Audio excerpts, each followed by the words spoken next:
Hi, everyone. Welcome to Our Disabled Future, a series where disabled voices lead the way. I'm your host, Nico, and it is a good day for disability inclusion. Each day, during Disability Pride Month and beyond, I'm amplifying real disabled stories, where we are, where we want to go, and how the heck we're going to get there. Together, I hope. Today, I'm thrilled to be joined by Jenna. Let's dive in. Hi, Jenna. Thank you for joining me. All right. Tell us about yourself and about your disabled life. Hey, Nico, thanks for having me.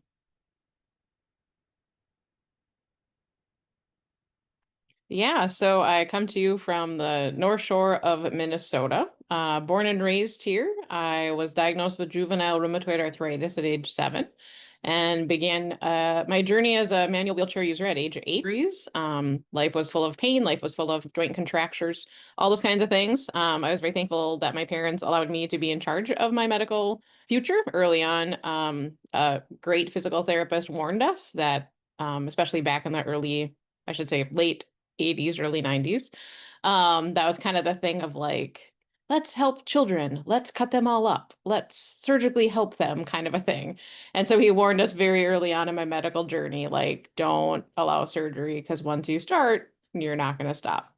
But by age 15, 16, it was just really imperative that I had joint replacements because I had joint fusions and that kind of stuff.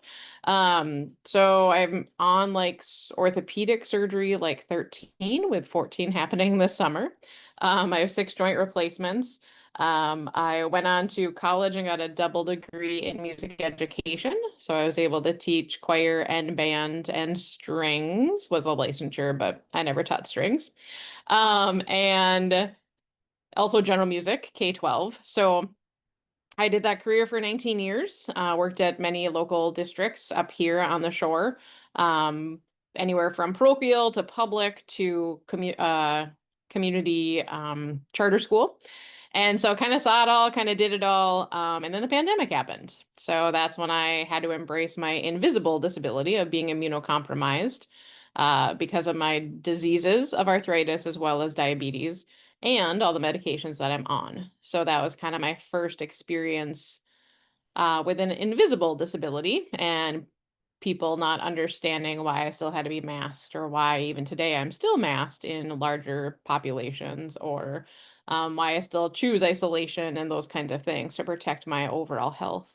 So it was very eye-opening, caused some increased compassion for those that live with invisible disabilities because I've always, had to accept my chair from a very early age.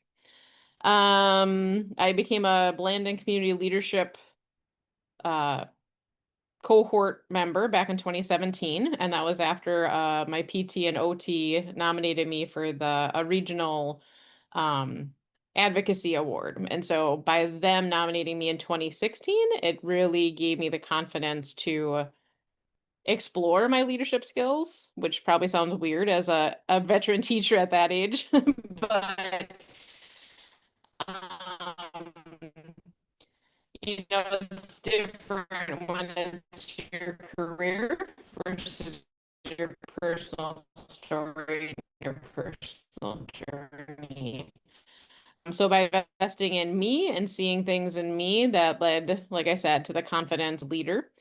And then that led to knowing more about the Bush Foundation. So in 2020, I was pivot journey. That was also around the time, about a year and a half after that, when the district came back and said, we're no longer interested in accommodating your work from home order.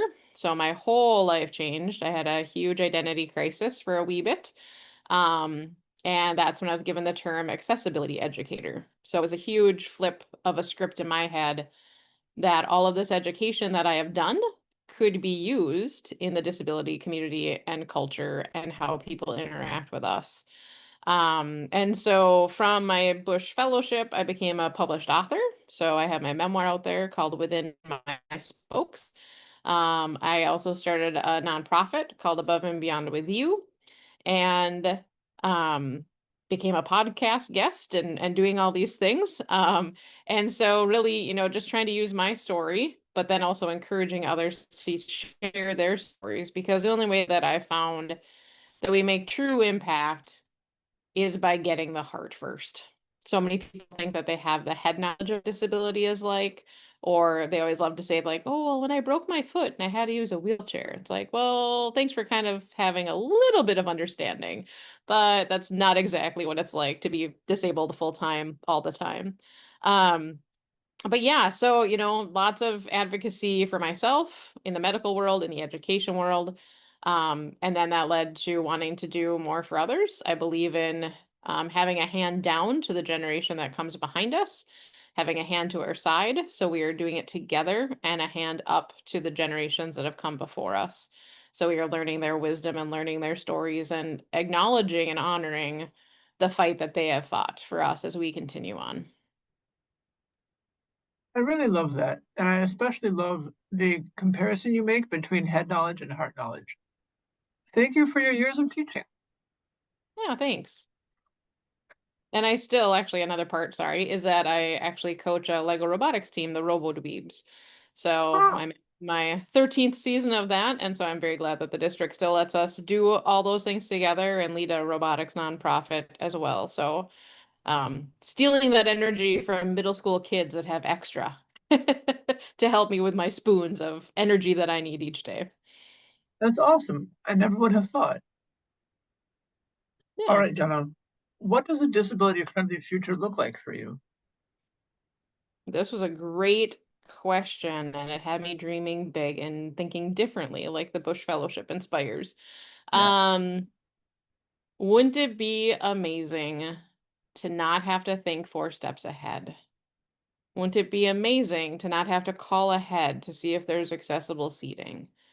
To ask for hotels to send me pictures of what their bathrooms look like, or what their pool lifts or hot tub lifts look like, or if they even have them and if they're even working. How amazing it would be to have all parking lots paved with full van accessible access aisles, and even our own people not parking in the access aisles or over into the access aisles. How amazing would it be to enter the medical world and have our voices heard and our stories embraced? How amazing would it be to um, just live life and not be more disabled by the environments and the attitudes that we currently are experiencing? Um, so that is kind of what I was thinking, just having basic needs met where we are always safe, we always have access, and everyone's needs are accessible. There's and acknowledge there's nothing special about our needs. We just all have needs. And really that there would be a societal shift, that we all embrace every human being, that the labels, that hate, that all of the negative things that impact us now are just gone. Like that is the utopia of what I'm looking for. So thanks for asking the question, Nico. I love that creativity. I always appreciate a good time to imagine. Tell me though, how do you think we're going to get there? What strategies do we use to make this societal shift happen? Yeah. Um, some of the bullets I thought about were, that we need to start living this goal out. So if we live it out like it's already here, then it just becomes that expectation. And then if we ourselves are seeing ourselves as valued members of society, where our lives matter, where our voice matters, where our story matters, then others will also come to see. And then they'll question, like, well, why does this other business person I'm rubbing shoulders with look down upon disabled people? In my work, I've had to, a few years ago, I did a curb assessment of all of our 17 miles in our little rural town of sidewalks. And so I had to enlist some friends to help with it and my PCA and all that kind of stuff. And every single person went, Jenna, I will never look at a sidewalk or a curb cut the same way ever again. So I think that story is powerful in the fact of by us living our lives truly and authentically, but also vulnerably and out loud and not hiding it, and, sharing all of our emotions. Like, hey, when this is awesome, tell the business owner that this restaurant is amazing, or that that server that made you feel welcome and met all your needs is amazing. Because we want to always perpetuate that good stuff and to not shy away when there's junky things that happen, right? And I'm guilty of that. Like, man, when I'm on vacation, I just want to be on vacation. I don't want to advocate all the time. And yet, if I don't, who's going to? And the example of like pool lifts and stuff, I answer of, you're the first person that's ever used this. Nobody asks us if we have access to our hot tub. And I'm like, I can't be the only one. Granted, I know that hot tubs and those kinds of things don't always work for everyone, or it's not necessarily, something people want to do. Um, but it's just shocking. And maybe people don't pay attention to people that are actually asking as well.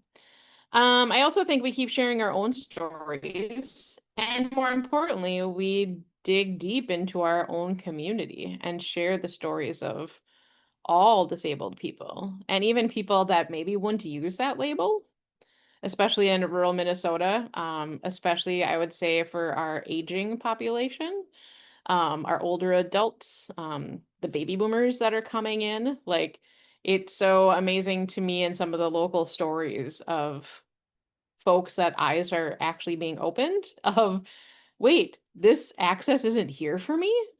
This is bonkers. I'm mad as heck and I'm not going to take it anymore. And I've only been in this population for like 2 weeks. And I'm like, really?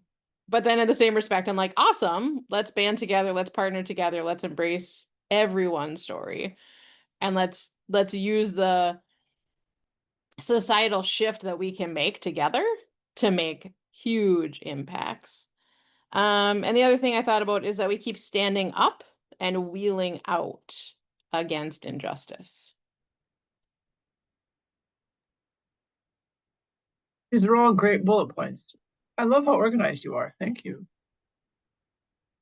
Together, we will bring about the future that we want to see. That's my hope as well. All right, Jenna, as we close our time together, I want to give you a chance that you and I, Yeah. as disabled people, so rarely get, and that is a chance to brag about yourself, offer any promotions about stuff you've got going on currently, or all the cool stuff you've done already. If you want to grow your presence online, where can people find you? This is just your chance to be your own cheerleader. Let's hear it. Yeah, that's awesome. So Above and Beyond with You, I'll see if my shirt can show. And so it's a nod to Above and Beyond stands for going above and beyond ADA code. So it's debunking the myth that ADA code is the ceiling when it's really the floor. And the with you stands for little kindergartners couldn't say Miss Udenberg. Shocker, I know. Most of us adults couldn't say my last name. So they changed my name to Miss You. So Above and Beyond with You also shows that we, as a nonprofit, want to come alongside different entities, agencies, and organizations to help them increase their accessibility and inclusion. And so you can find us at aboveandbeyondwithyou.org. You can find us on Facebook, LinkedIn, and Instagram. We love working with others, doing consulting, doing training. My memoir within my spokes, actually, I have it right here. You can find it on Amazon or wherever you purchase your books, and all of the proceeds go to the work of the nonprofit. So there's kind of that with the blurred background. Um, so yeah, that's kind of where we're at. We do a lot of work with state agencies, with local government, with small businesses. Our goal is to do whatever we can, however we can, to increase accessibility and inclusion, not only on the North Shore of Minnesota and throughout Minnesota, but beyond. That sounds like a lot of worthy work that you're doing. I can definitely place all of your URLs in the video description when we go ahead and post this. Thank you again for your time, Jenna. Okay. Yeah, thanks, Nico. Of course. All right, folks, tune in next time. This is our disabled future, and we're building it together one day at a time. Wherever you go and whatever you do, I'm rooting for you, and I can't wait to see what you do next. Bye.